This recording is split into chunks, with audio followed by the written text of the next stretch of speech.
Welcome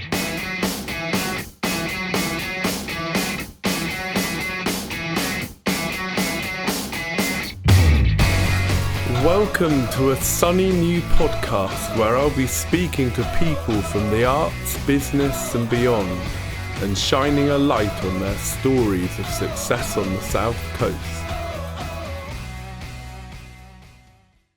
This week's guest is Radi Nikolov, a filmmaker from Bulgaria who is now a leading man in BCP's thriving film community. Radi is also the founder and director of Screams by the Sea, an independent horror and genre cinema festival hosted in the heart of Bournemouth.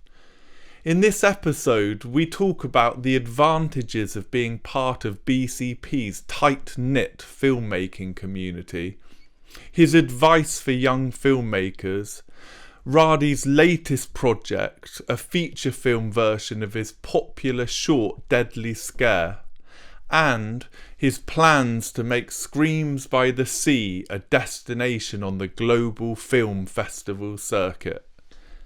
As you might imagine from a filmmaker, Radi is a wonderful storyteller, and he shares his unique perspective on happiness and success, plus the trucker wisdom he picked up while working in the US.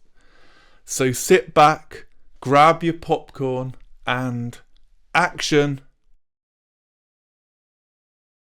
Radi, welcome. Thank you so much for joining me today. Thank you so much for having me.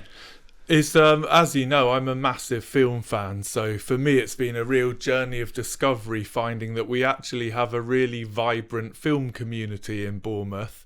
And I came across your work, and I'm a big fan of your short films. I've really enjoyed all of the ones that I've seen so far. Thank you. And aside from your own writing, directing, producing, you're also the festival director for Screams by the Sea. So really excited to get into all of that. But before we get to those projects, I think it's interesting if we kind of rewind the clock back a bit. And you are from Bulgaria originally. Yeah. So I guess the first question is, how did you get started in making films? Oh wow, yeah, we are rewinding the clock back. So I kind of fell into films accidentally. Because like there's a lot of like filmmakers that have this story of like, oh, my aunt bought me a camera, or my dad's little high 8 Super 8 camera that was in the cupboard and I picked it up and started making movies. Mine was through writing. I started writing when I was very young, and I found out that if I read my stories to other people, they pay attention. I'm like, oh, this is interesting. I'll just keep doing that then. And as I kept doing that, I met more people that shared the same sort of passion for writing and stories and characters.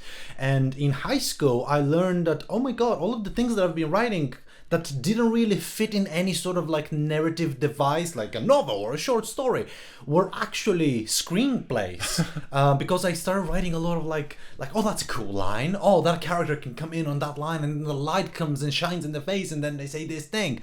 And I found out what screenplays were through this process. And not only that, but then in high school, towards the end of high school, me and a couple of friends started making these short stories into like little short films.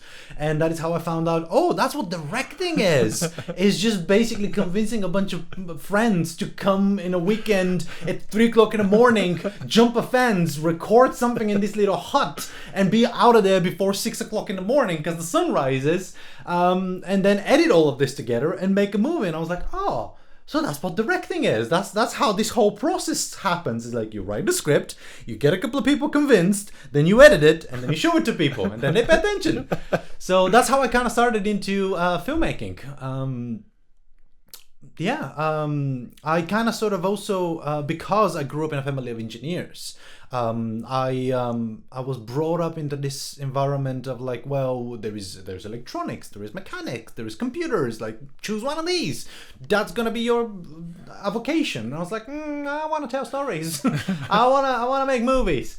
So I went into university to study engineering. I graduated as a robotics engineer, automation and robotic sciences, and through that process I realized, oh my god, all of my peers are now graduating and going into their respective fields to actually practice their engineering jobs. And I'm like, I need filmmaking friends now. I need other peers that do filmmaking. So I was accepted into Arts University of Bournemouth, and I did the master's degree there over 10 years ago, I think. And I've been making movies ever since in the local area. Yeah, so that's what originally brought you over to the area then, to study here. Yes, it was. Yeah, it was the Arts Uni, the film school. And for people who don't know, that's one of the best film schools in the country, so it's got a fantastic reputation. The little kid in Bulgaria heard about it in America. Yeah, wow. People. There was a filmmaker in America that was talking about a couple of courses on filmmaking, and they mentioned Arts University of Bournemouth, and I was like, "What is Bournemouth? Where is that?" I was like, "Oh, that's in England. It's south of England. It's like, just check it out. It's a fantastic school." I was like, "Oh, cool, brilliant." So I checked it out, and it looked really, really good. They've got fantastic facilities, great people, and I was like, "Oh, cool. Well, let's do that." Yeah, well, I was going to ask, and I mean, as you said, you'd already been making films for quite a long time before you did the official course and met all those people. But what do you think that course taught you that maybe you hadn't sort of thought about before? It taught me a lot about the sort of the inner workings of the industry itself, how it is not just you, it is us, it is the people that you involve in projects. There is always going to be a pitch. Somebody will be pitching something to somebody. And you got to be prepared for your pitch. Yeah. And I don't mean it from academic point of view. I mean it from academic point of view, but also from like practical point of view of filmmaking. Yeah. You need to do your research. You need to research the people you want, your collaborators, and you need to find the language that resonates with them so that you can tell them your idea in the best way possible, so that you don't waste their time and yours respectively. Yeah. So I think that was one of the biggest things that I learned. And of course the people that you meet in university, once when you go to film school, is like the people that you gel together with. Yeah. No, it's interesting you say that, because I think people kind of maybe don't think so much about that business side, do they? Everyone's, creatives by definition. The excitement is about making the stuff and making the projects, but as we've talked about off camera, the actual promotion of that and the business side's equally important. Yes, absolutely. And that shouldn't, like, I've had these conversations with younger filmmakers in their careers where, like, I tell them, like, oh yeah, make sure you have these types of stills for your promotion later. Make sure you have these types of posts ready to go. Make sure you have a press release and all that stuff. They're like, no, the movie's gonna speak for itself. It will speak for itself, but you also gotta tell people about it. So you need to be prepared with these things. It's inevitable. Yeah. We don't exist in a vacuum, as my partner likes to say. So I guess that leads me on to the first area that I wanted to talk about. I mean, firstly, are you still involved with AUB? Do you still get people from the university to involved in your projects? But also the wider film community here. It feels like a good time to be talking to you, because we've got the launch of the BCP Film Office next week, which is encouraging access to the amazing locations we've got in this area. So what's your thoughts on the local film community and what you found since being here? Well, that is one of the main reasons why I stuck around for about 10 years now. After the MA course, I met a couple of local production companies, a couple of film directors, and what I found really exciting for the area was the fact that we have narrative-driven creators, filmmakers, directors, producers, and it's a lovely little tight-knit community. We kind of all know each other. There is regular get-togethers that we all sort of go and compare notes. We visit each other for a cup of tea and sort of like share the load. You know how it is, like. Yeah. A lot of times, like, you do things alone, and you gotta chat with somebody that's like-minded. So it's a lovely community.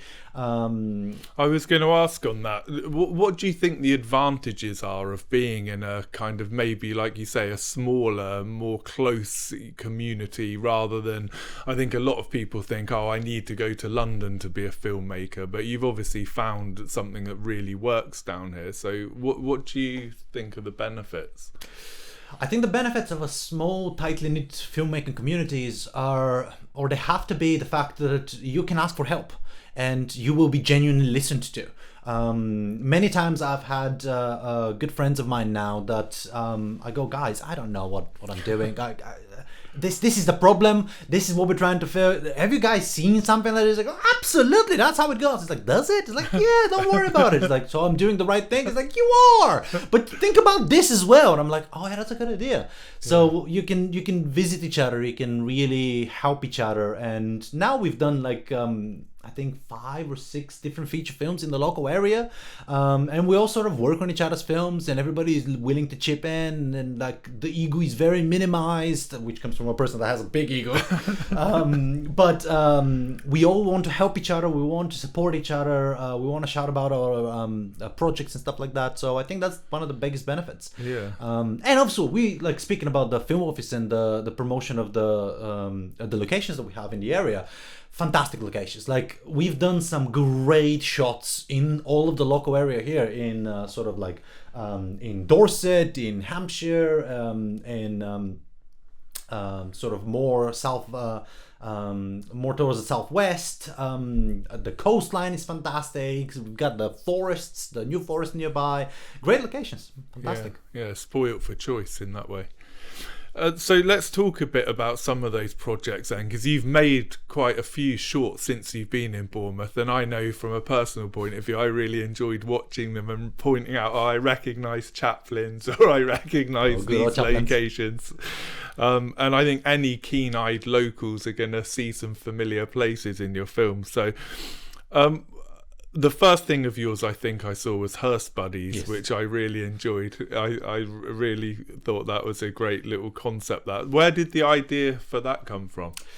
Well, so the idea for that came, so HEARSE Buddies was a small little comedy that we decided to make, and the idea for HEARSE Buddies came from, well, a friend of mine bought a hearse because she found out that the insurance on a hearse is cheaper than a van. So she's an art director, and she bought this hearse, and I'm like, this is hilarious. Like, you rock up on set with this hearse. Like, there has to be like a funny story about this thing. And I started thinking, like, what is gonna be a funny story? What if like a hearse, like graveyards? What about like cemetery workers? What if these cemetery workers, like, that's their proper career? What if their proper career, they're trying to like break away from that proper career? What if they like decide to like make it into like the local crime syndicate? What if they decide to rob the wrong joint, and they decide to rob this bar because they heard this like street lingo referring to ice? We're gonna like get this like crystal meth off the street, and we're gonna like blackmail these crime families out there, and I'm like, this is hilarious. This is just too much. So basically we decided we're gonna write it, we're gonna shoot it. We shot it over 2 days. We shot it all locally. We're all local people. It was absolutely hilarious. Yeah. And how did you find the local locations? Were they up for it? You know, did you get any kind of problems with them, or were people quite open to helping you out? People are very well. Yeah, people in the local area are very welcoming, very excited to get involved. If anything, some people don't know where you go. It's like, oh, we want to shoot a film. You want to do what? Do you know what I mean? Like, there's a bit of like, oh yeah, we want to make this film. It's gonna be a little comedy. We just need your location for an afternoon or for like late evening. And then we one of the primary locations was the BCP diner diner that is at the beginning of Boscombe Pier. Which is not a lot of people know about that diner. It's a fantastic 80s style bubblegum diner. Oh, I love it. Yeah, it's like your tungsten lights and your like booths and milkshakes. I'm like, this is a great location. We got to use this. Yeah, it's the first location I recognise. It's my favourite ice cream place. Literally, yeah, it's fantastic. So we shot there. We went there. They said like, listen, we're gonna be opening for customers soon. I was like, if we're not in your way, you're not gonna be in our way. Don't worry about it. It's like, yeah, sure, knock yourself out. That corner is yours. I'm like, great. Yeah. So yeah, people coming in, having breakfast, looking at us like making movies. We're like, don't worry about it. And action to go. That's awesome.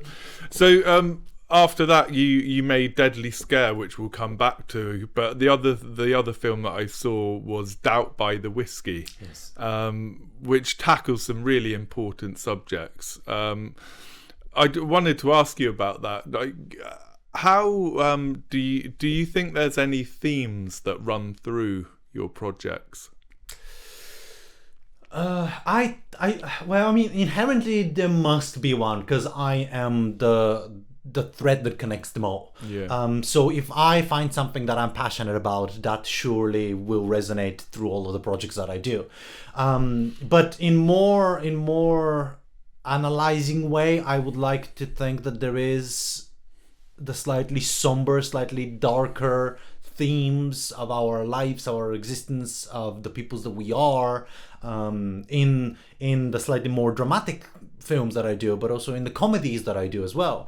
Doubts by the Whiskey was something very personal to me. It was the third film that I did in a series of movies that basically tackles the voices in your head, your loneliness, your doubts, your consciousness.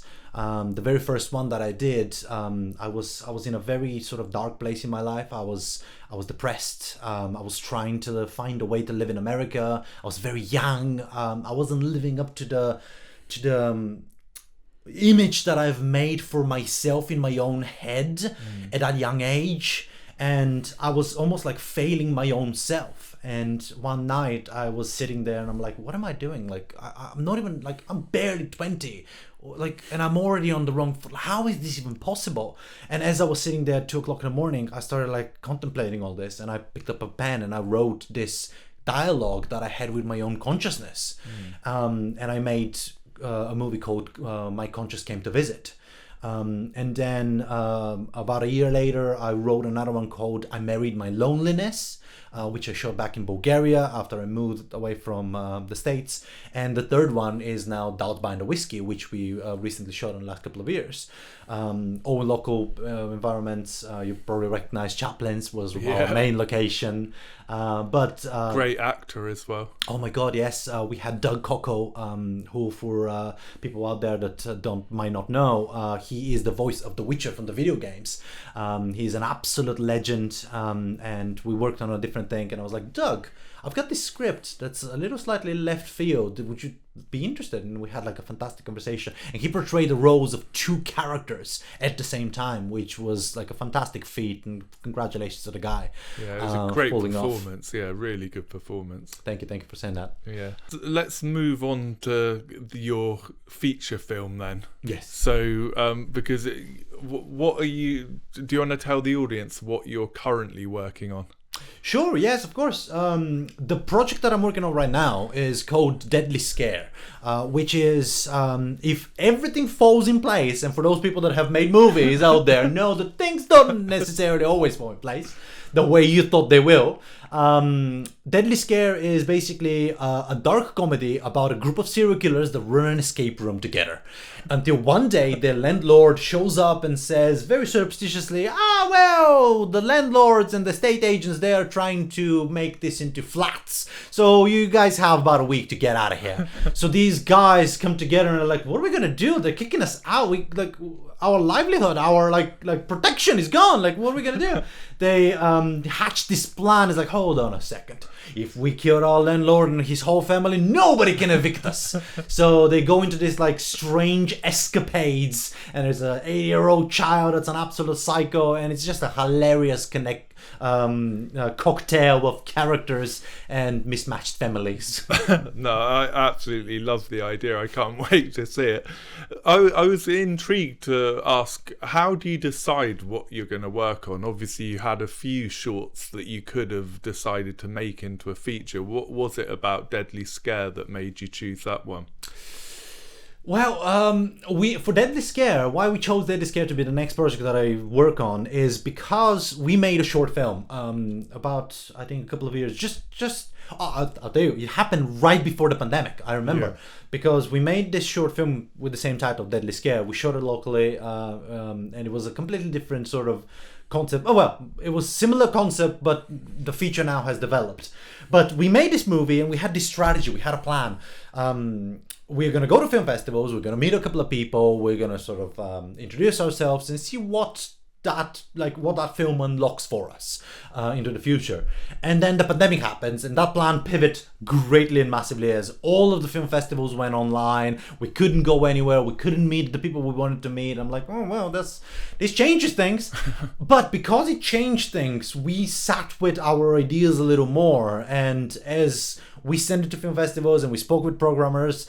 We played with some fantastic festivals. We got nominated for Best Acting in one festival. And the people that we chatted online with, they were like, this is hilarious. It literally just picked up. Like, we wouldn't know what happens next. Like, what's next for, like, Mike Weiner? What's happening with his escape room? What's going on? And we were like, well, everybody wants to know what happens next. We can tell them what happens next. Well, this what's happened next. And we started developing this comedic nonsense of the life of like, how does a serial killer funds his serial killing? Like, what is the day job of a serial killer? What happens if this serial killer is not good at his job? What happens if this serial killer has like doubts about killing? What if he's never reconnected with the passion that he had in the beginning? And all of these like themes started emerging into this character, and we started writing them down. I'm like, you guys, do you know what? There's a funny film here. There is a funny feature film. Well, I mean, we've done all of this work. Might as well keep going, and let's make this happen. And that is one of the lead things that basically put us over the line to like, this is going to be the project we're working on. And the other one is, because this is going to be my first feature film that I'm going to do. And there is this thing where your first feature and needs to be good, needs to be this, needs to fit this, needs to fit that. I just needed to work. I just needed to be funny. I just needed to be entertaining. I just needed to be good time for the people watching it. Yeah. So that is an important thing for me. And I think that with this film, it would minimize a lot of my collaborators' risks, because it's a simple concept. It's a one location concept. It's an easy thing to produce, easy thing to get together. And it's not gonna be this like wild, risky monster chase film with action sequences and explosions and stuff like that. It's easy to produce. Yeah. So the combination of, we are very passionate about a story that we just showed to people and they want to know more about it, and the fact that, oh, this could be easily produced, basically created a perfect environment to make Deadly Scare the next project I work on. Yeah, no, it's really exciting. And I wonder, we talked about shooting stuff locally. Is your plan to shoot the feature Deadly Scare locally, do you think? Absolutely, yes. Funny enough, actually, a couple of weeks ago, I met the guy that helped us on the short film completely randomly down the street. I was walking down the street from a meeting, and a car pulls up next to me and goes, "Radi!" I'm like, "Hi!" And I look down, I'm like, "How are you doing?" And it was the guy that runs the escape rooms in town that we shot the short film. And he's opening a new business. I hope I'm okay saying that, but he was planning to open a new business in town, and it's a new escape room, it's a new horror escape room. And he was like, "I gotta show you this thing." And he showed me the new escape room, and I'm like, "Well, Carlos, things have developed since the last time we saw each other. would you be open to like shoot a film here? He was like, absolutely. You gotta just give me a couple of months time to sort of like get it together. I'm like, absolutely. It's gonna be probably sometime next year. So literally, I saw the guy that we did the short film that helps with the location in the short film. So yeah, absolutely. That's perfect, isn't it? I guess that comes back to what you were saying about the small community, because you were just bumping into someone like that and one thing leads to another. Literally, yes. And you've got your location. Exactly. And it fits perfect. So you're hoping to shoot that next year, the movie. I wonder, looking a little bit further ahead, what's your ultimate ambition for your film career? And I guess the follow-up question to that is like, what would your dream project be? Oh wow, wow! You shoot the good questions straight up front. Ultimate career goals. I mean, that is very hard to say, but I just recently learned something very interesting that I think applies to all of these conversations about futures and careers, because you never know what the future is going to hold, but you shouldn't be beholden to your past selves because they don't exist. So if you decide to do something and your life pushes you in different directions, and all of a sudden, you know what, I'm gonna now do this, you haven't failed your past self. You now have moved into this new thing that you're now doing. So what the future is, I would like to think that the future is open for anything and everything. I am a big horror fan. I love monster movies, but also I recently started thinking about like a rom-com that might be very nice, maybe very sort of emotional, and I like tragedies. I like a good tragedy. I like movies that you can have a little cry at, because I think they're very important. They're hard to make because they're not glamorous and they're not explosive and they're not big, but I think they're very important. Small little quiet dramas that you put on and you go, you know what, I just had an experience by myself. Yeah. So I would like that to be in the future of my career. My dream project, well, interestingly, I don't have a dream project. I have a dream, perhaps maybe a distributor or a dream production company. If right now, like, somebody shows up and says, you gotta sign, like, you're gonna work for one company in town, that's it, no other companies, one company, and that company is HBO. Yeah. If they come and say you can only work for HBO, I'm like, I'm happy with that. I'm happy with that, because I love what HBO stands for. They stand for quality. Quality comes first. Yeah. And all of the projects that they do, quality has to come at the forefront of whatever they're doing. Yeah. And I'm like, this is absolutely amazing. So if one day I have the chance to even play a small part in the HBO's industry, I would love that to be on the cards for me. Yeah, well, no, it sounds like a great ambition, and why not? I know. Touch wood, hopefully. Sorry to interrupt the chat. Just a quick one to ask a favour. If you're enjoying this episode, then please rate, review or subscribe wherever you get your podcasts. Now back to the episode. Well, should we switch gears a little bit? We've talked about your personal film career and goals. Should we talk about Screams by the Sea? Yes. Because this is really exciting. The first event was in February of this year. And I guess it's the perfect time to be talking about the 2025 edition, because submissions, entries are now open. Yes. So do you want to tell us a little bit about the festival and where you got the idea from to create it? Of course, yes. So Screams by the Sea is a genre film festival that we established earlier this year. Our first event was in February, as you said. It is a one-day physical event that basically celebrates genre cinema and independent contemporary genre feature films.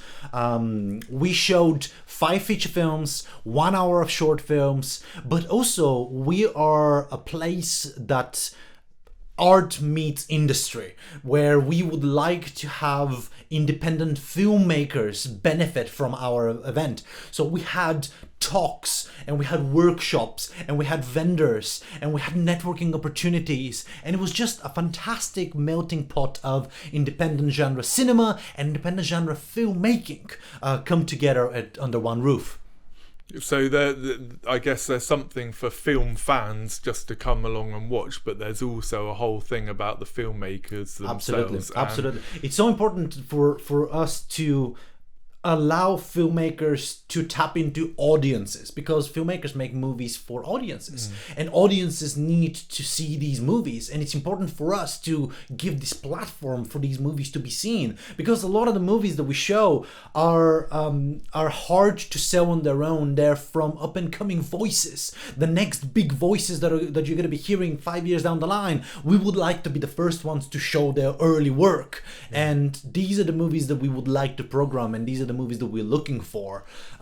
So it's important for us to tap into film lovers and film like cinephiles and people that like to go and watch movies, but also we would like to help and be the place that filmmakers come to expand their Rolodex, to expand their connections, to meet new people, to exchange ideas, and who knows, perhaps maybe even kickstart something at our event. Yeah, is that the mission then, that kind of twofold? Absolutely. It's our mission is to showcase up and coming big voices in the genre space, and also to help those voices to find one another. That is why we actually run a screenwriting competition, which is a very interesting and big part of what we do. We've partnered with a fantastic production company called Silent Day Pictures. Johnny Chang, who runs Silent Day Pictures, basically has a slate of films and is picking up the best screenplay from our competition to be produced with a funded production deal, which is absolutely fantastic. So you've told us it's an amazing opportunity, the script writing competition that you're running. How did it go for this year's event? It went really, really well. We had some fantastic screenplays that got submitted to us. With screenplays, screen competitions like this, you kind of don't know what you're getting, but we were so fascinated with the amazing screenplays that we got and received in the mail and submitted through Film Freeway. But basically, the screenwriting competition, the way it works is scripts are sent to us, they get read by different readers, they get evaluated, and we shortlist 4 writers that get invited to the event to basically pitch their stories to a live audience, to a live pitching session. Because it's an important thing for us to showcase how screenwriters pitch in the industry. What kind of questions do they get asked? How do they get grilled? What about this element of the story? What if can you rewrite this? Because these are important elements to learn about the industry. But we had fantastic writers that got to pitch their screenplays at the competition live at the event. We had one writer from America. She has written fantastic screenplay that she pitched live via Zoom at the event, which was absolutely phenomenal. Wow. The winner of the screenwriting competition from this year is Russell Bailey. His screenplay is called Yomp. He is a British screenwriter, and this screenplay right now is in pre-production with Silent Day Pictures for going into production early next year with funded production deal provided by Johnny Chang and his production, which is, what kind of an award? That's absolutely phenomenal success story. And we're very excited to see how this develops, and who knows, we would love to show this movie at the Screens by the Sea in the future. Well, I'll definitely look out for that movie. What will that come out sometime late next year, maybe? Fingers crossed, yeah, touch wood. What I'm hearing, again, this is first time you're hearing it. What I'm hearing is if all of the cards fall in the right places, the film is going into production early March and should be probably in production for about 2.5-3 weeks. Classic independent sort of low budget feature, about 18-day filming type of thing. Is what I'm hearing. Fantastic opportunity. Absolutely, yeah. And submissions for next year are now available and open on Film Freeway. So any writers that are out there with screenplays that are ready to go, and I think it's important also to mention that this is not a development opportunity. We're specifically looking for screenplays that are ready to go into production. People can read the rules on Film Freeway. It's certainly not just local, is it though? Because talking to you, you have people attending from everywhere, even the first event. Yes, we are opening internationally. We are accepting submissions from everywhere in the world. First year we had submissions from over 18 countries, which was fantastic. I myself am a massive fan of Korean horror. So I would love to see more of that. But also, as I come from East Europe, I'm a fan of East European cinema and Central European cinema as well. Sort of German, Austrian, Serbian, Polish. I would love to see all of those films submitted to us. Yeah, it sounds good. And talking about the 24 event, the inaugural event, what were you most proud of, and what were the best stories, do you think, from this year's event? What I'm most proud of? I'm most proud of one day, I think it was like a Wednesday, my phone rings with a random number. And I'm like, that's a strange number, that's unusual. I pick it up, it's like, hi, hello, what's going on? They're like, is this Radi? I'm like, yes, it is. Hi, my name is so-and-so from BBC Radio. I was like, what? We heard about your festival. Would you like to come on the radio? I was like, yes, please. How did you hear about us? So basically, BBC Radio heard about us just on a whim, and they phoned me up to get on the radio. And I'm like, this is probably the coolest thing that's ever happened to me, which was absolutely fantastic. So we went on the radio a couple of times, spoke about the festival. But stories that came from the festival, I suppose it was a great success. We had so many people that showed up. It was absolutely fantastic. We had people from Scotland, Ireland. We had people that traveled like 9 hours on a car journey to be with us. It was fantastic. But I think there was a fantastic, very notable story that I just learned about a couple of weeks ago, where we had Andy Edwards was at the festival. Andy Edwards is an independent horror filmmaker. We showed his movie Punch, which people can actually see on Amazon Prime now. And Andy was at the festival presenting his film. And we had one of our guests, they were Film Expo South, run by Gillian Tully. And Film Expo South is basically like a local sort of directive of peoples and contacts of filmmakers and locations, and it's a little bit of a hub. And we had them as guests, one of the presenters at the event. And here comes the story. I was at a festival a couple of weeks ago, and I go into the local pub where everybody's congregating, and I see Andy sat on a table talking with a bunch of other people that I recognize, filmmakers in the industry. And I sort of like get my glass of wine and I go, "Hey Andy, how you doing?" I sit down, and like, he stops his conversation. He looks up at me and he tells to all of his friends that are sat around him, he's like, his festival saved my next movie. And I'm like, what are you talking about? He was like, let me tell you about this. And I'm like, well, I'm all ears now. And I pull up a chair and sit down. And basically what happened is, while our festival was happening in February, he was between filming blocks of his next film. And he goes back to his locations after our festival has wrapped up, and he's about to start doing this period horror exterior shots for his next film. And he goes back to the location, and they've put this scaffolding all over the location outside, like big nets, big rusty scaffolding. He goes, none of this is period, guys. How are we gonna shoot there? What's going on? And at our festival, he'd picked up a card of Gillian Tully and the Film Expo South, and he phones them up and is like, Gillian, listen, we need a location. Can you help us out? And she was like, leave it with me. And she went away and basically found them a location, and they shot in Winchester, and that saved his film. So a connection that he made at our festival saved his next movie. And I'm like, this is a phenomenon. Like, we need to tell this story, and I'm so glad that you asked this question. That is a proper story of success, isn't it? And that must make it so worthwhile when you hear stories and coming out from what you put together. So I guess then, what can people expect from the second edition happening in March 2025? What are the plans to make it bigger and better this time round? Well, so this time around we're gonna do the exact same thing.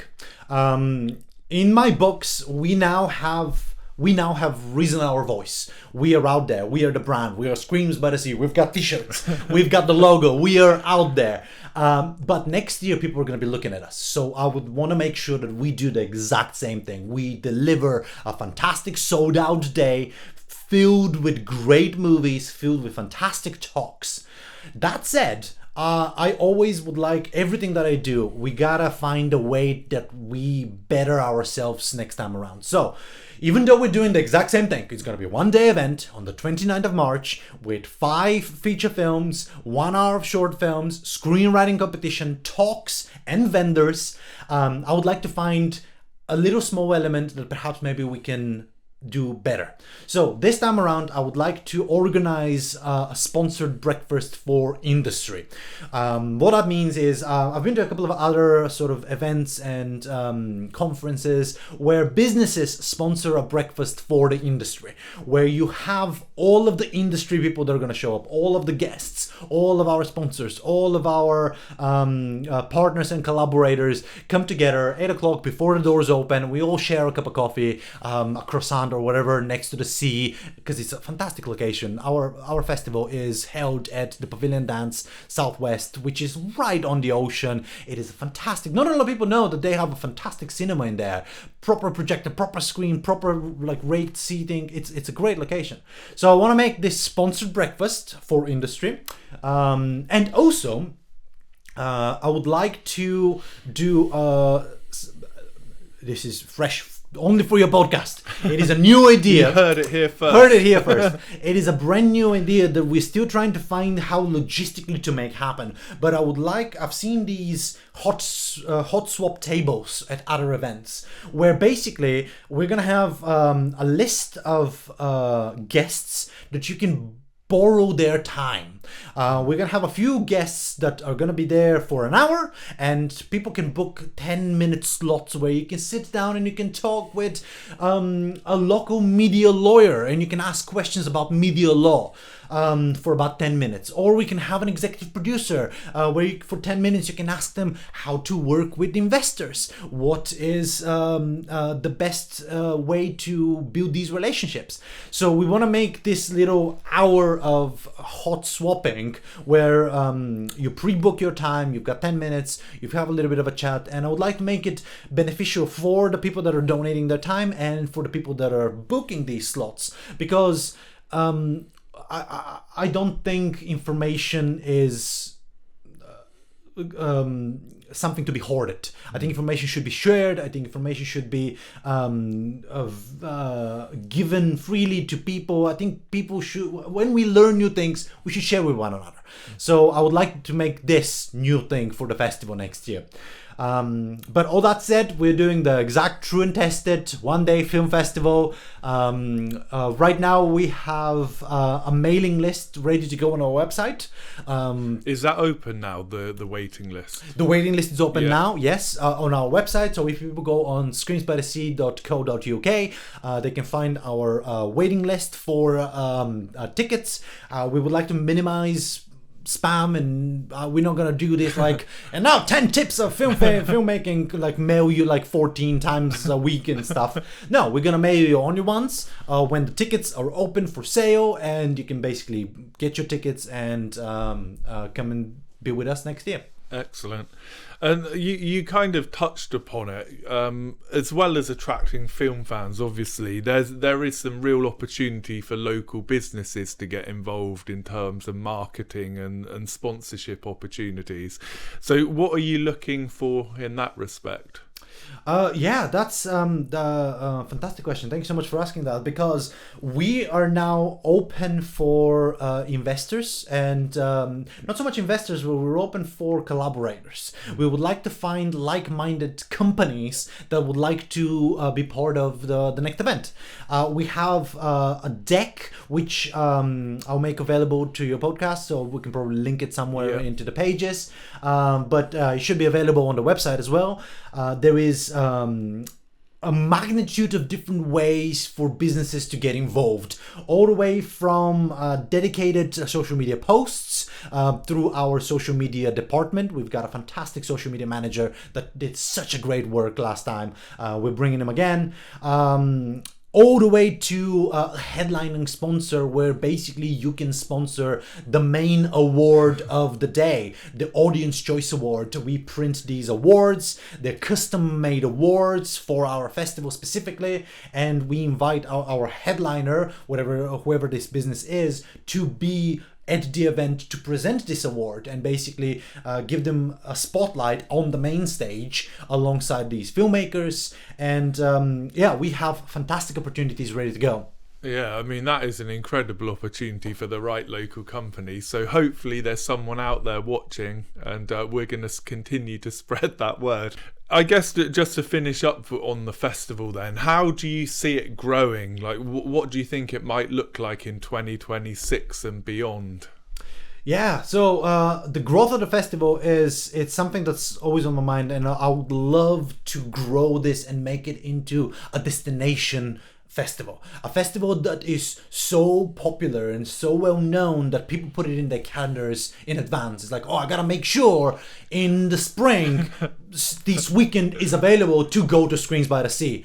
I would love Screams by the Sea to be this entertaining, all-inclusive place that is open for anybody. The doors we've got arms open. We would like you to be part of it. We would like it to be there with us.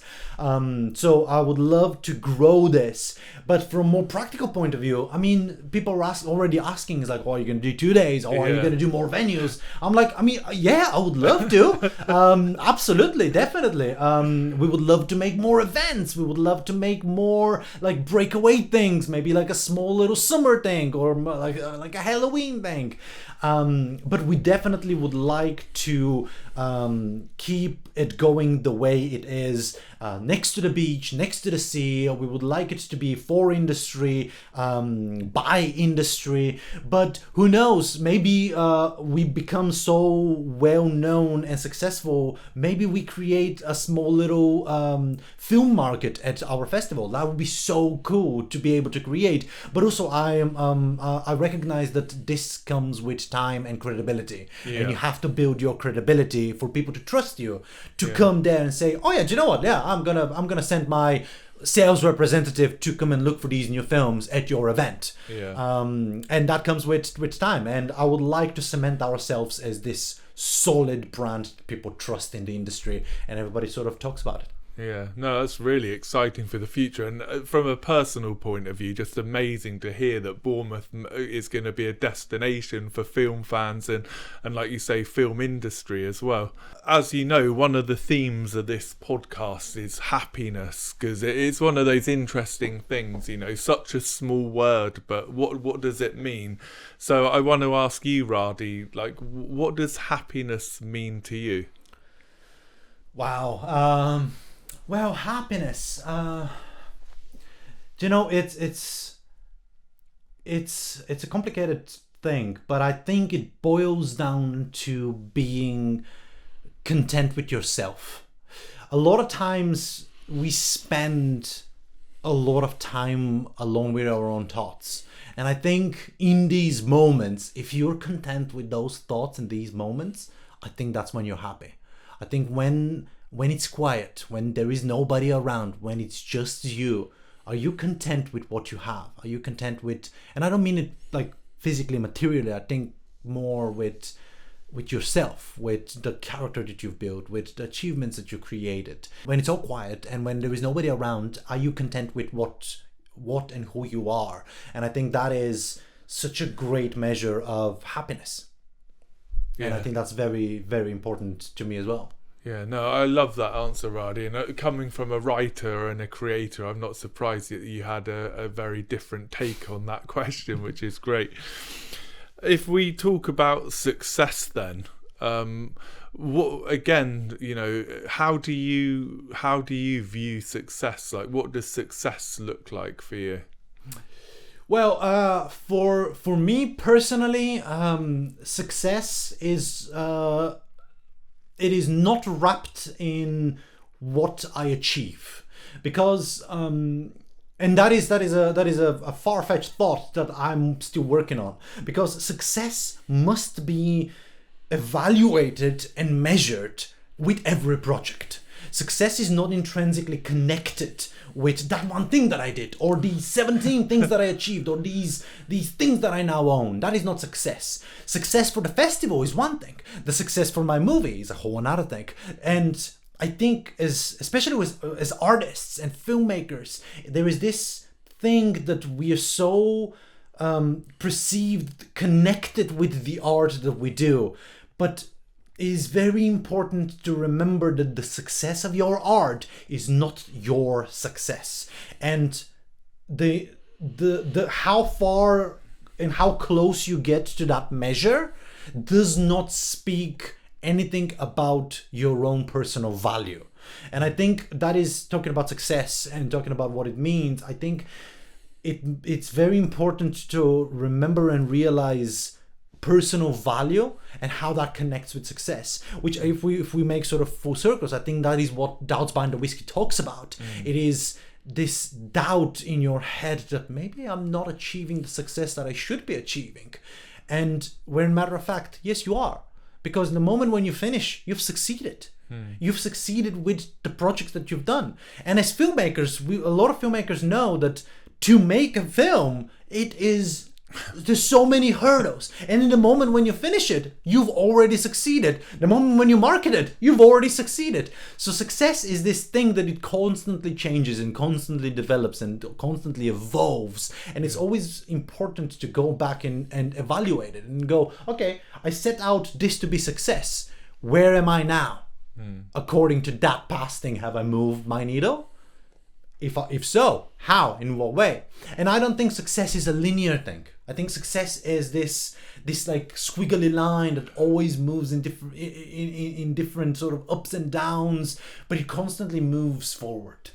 So it's not this straight linear, now I achieve. No. It is this thing where now I'm here. Well, how does that measure to this? Well, I've come down, but have I moved forward from this? And it's always important to keep that in mind when you're thinking about your success. Yeah, and it's interesting, I think, especially as an artist, when you talk about separating, what perceived success is from your individual value, because I think there's a real danger, certainly in the modern world with creatives, to measure success by how many likes have I got on my Instagram, how many people have watched my film on YouTube or whatever. So how do you kind of separate those two things and not get too caught up in those kind of measures of success that the world is sort of obsessed with now? I mean, talking about social media and sort of comparing yourself with the perception of who you should be projected out there into the world, it's a complicated subject that, oh my God, we can spend a lot of time. But it's how I separate myself from this projected idea of what success should be with social media and everything that's out there. I treat that as part of the art, part of the job, part of everything that's out there, and I don't see it as this thing that is accumulating these ticks and likes and shares. It's lovely when posts perform well, but I would like to think about it more third person. And social media is an important and incredibly powerful and valuable tool for artists. I think that's what makes our life right now so important and so valuable, is the fact that we have the ability to go on social media and reach all of those people and present ourselves and present our work and share it with people. And I think it's important, once when you do that, to remember, oh great, cool, that's the post, that's not me. It is the account, it's the perception of Radi the filmmaker, but Radi the filmmaker on social media doesn't share everything. Like, a lot of my posts don't even, like, a lot of the people that follow me don't even know I bake. I love bacon. I love pumpkins. Do you know what I mean? Yeah. A lot of these things are the characters that we portray out there into the world. And I think it's important to remember that, it's important to be sharing, but it's also important to remember that this is a character. I am a character. I don't have to feel obligated to share all of me. Yeah. And the world doesn't deserve to have all of me. I deserve my privacy. My privacy is my own. I take it at home, and that's me. And I think it's important to keep that in mind when you create these projects, create social media accounts, and look for these well-performing posts. Yeah, and as you mentioned already, just getting any film made, whatever the budget, whatever the scale, is a massive achievement. There's so many elements. I mean, I've been involved with friends working, helping on projects, and as you mentioned, there's constant challenges, constant issues. There's never enough money for anything. So what do you think are the most important skills for, say, a young filmmaker to develop, and what are the skills you think you've had that have enabled you to make films successfully? That is a great question.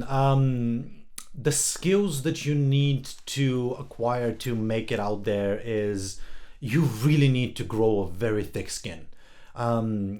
Talking about success and projecting your character and all that, you will hear so much rejection, so much no, and that's important. That is so valuable. It's like, I didn't realize that at first. It's like, I just recently listened to a talk that was talking about collecting your no's. You almost need to go out there and collect certain number of no's and shut in your face doors before you make your successful whatever it is. And I think that's so important, because not everything fits with everything. And to find what fits, you will need to have a couple of breakups. You will need to have a couple of heartbreaks. You need to go and learn these things, and that is inevitable. And it builds everything, builds character and whatever.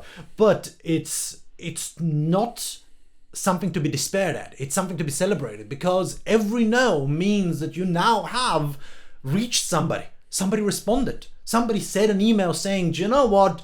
That's not for us, but thank you so much. Circle back next year." When you make the next thing, "Hey, thanks so much for last year. You passed on this thing, but now we've made this new thing. If this is any interest to you guys, check it out." Yeah.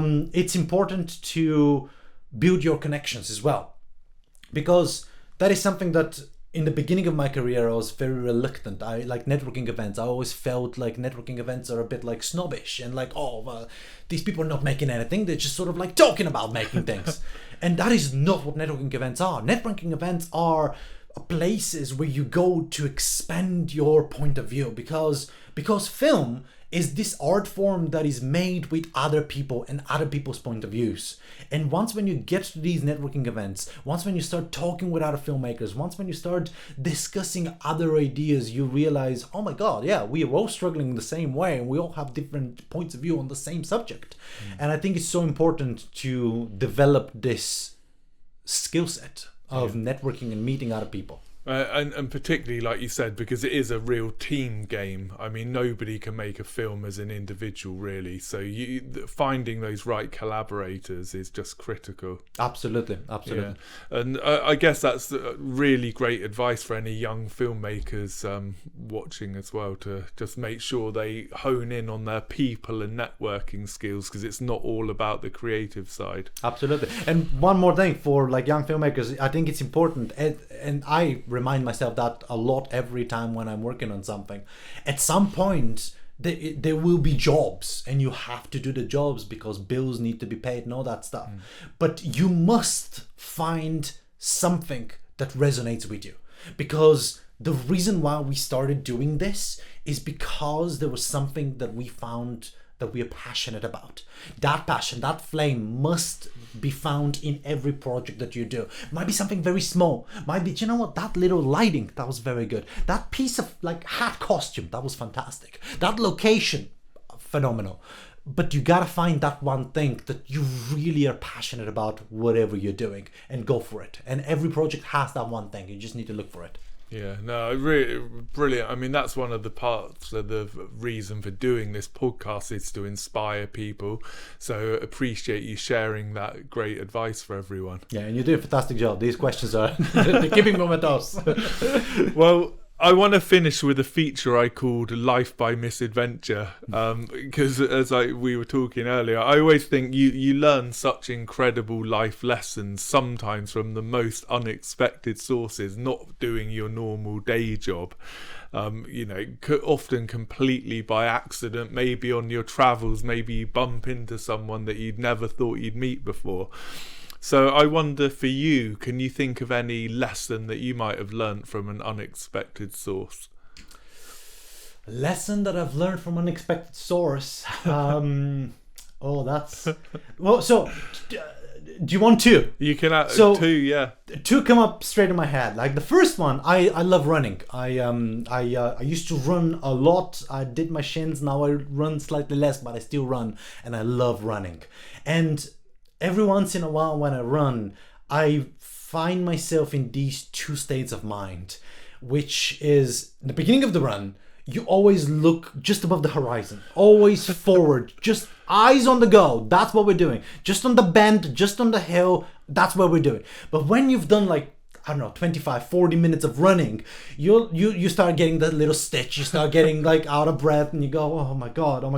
And in those little moments, I find no, I'm not stopping. I'm not giving up. Not now. That's when I look down and I looked at my feet. And I focus on the next step that I can take. Even though I'm sweating, even though it's hurting, even though it's painful, just the next step. Once when you focus just on the next step forward, you don't recognize, oh, I'm still climbing that hill. I'm still on this painful journey. I'm just focusing on this little step that I'm about to take. And when you focus on that, I find that gives you at least another 7 minutes of good running. And once when you look up and you go, I've made progress, that gives you another acceleration. And you go, do you know what? I can do another 3 minutes. And I think the combination of these two things, it's this could be applied to anything. In the beginning of a project, always look at the big picture, the big goal. This needs to go there. Once when you're in the thick of it and you don't see a lifeboat and you don't see where you can, how you can save yourself, you focus on the next step that you can take and just do that. And once when you do, you realize, you know what, I've made progress. And that idea gives you, rejuvenates you to push forward. And all of a sudden it's like, oh, hold on a second, that's the goal. I go that way. So that I learned that through running. I didn't know you were a runner. I'm a runner as well, and I completely relate to every word of what you described there. And you live round the corner, so we're really lucky to have such amazing places to run here, Absolutely. like the promenade and everything. Yes. So that was lesson number one. That's lesson number Love one. That. What's your lesson number two? Lesson number two is actually it's a strange story. But it's now when you think about it, it's one of those kind of likely stories, but very strange. As I moved to America, I moved to Maine, and the season was wrapping up, and I was thinking I'm gonna go to Chicago, see, I know that there's a lot of European people in Chicago. It's a good community. I'll go check it out.